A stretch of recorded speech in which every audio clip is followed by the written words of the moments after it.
Hello guys, welcome back to my YouTube channel. મિત્રો, તમને ખબર છે કે જ્યારે આપણે સવારે ઉઠીએ છીએ ત્યારે આપણા થાળીમાં ભોજન તૈયાર હોય છે, પરંતુ શું તમે ક્યારેય વિચાર્યું છે કે આ અનાજ ક્યાંથી આવે છે?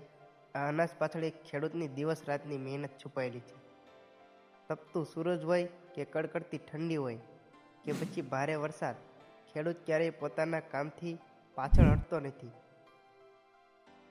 મહિનાઓ સુધી મહેનત કર્યા પછી તે પાક તૈયાર કરે છે. ઘણી વખત તેની મહેનત મુજબ તેને આવક મળતી નથી, છતાં પણ તે હિંમત નથી હારતો, કારણ કે ખેડૂત જાણે છે કે તેની મહેનતથી જ દેશનું પેટ ભરાય છે.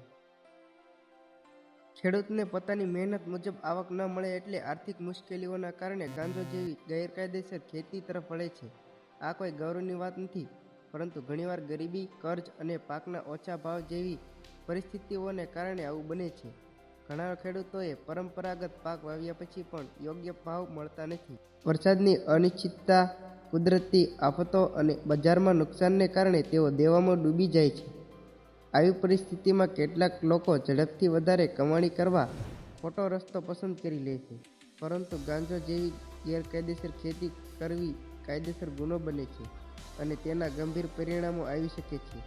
ખેડૂતની સાચી પ્રગતિ માટે જરૂરી એ છે કે તેમને યોગ્ય પાકના ભાવ મળે, સરકાર તરફથી સહાય અને માર્ગદર્શન મળે, ખેતીમાં નવી ટેકનોલોજી અને વૈકલ્પિક પાક વિશે માહિતી મળે, ગ્રામ્ય વિસ્તારમાં રોજગારના અન્ય સાધનો ઊભા થાય.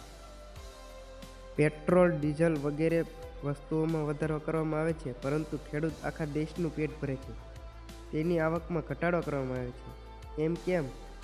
આ વિડીયો દ્વારા સરકારને એટલું જ કહેવા માંગુ છું કે ખેડૂતની મહેનતની આવક તેમને મળી રહે.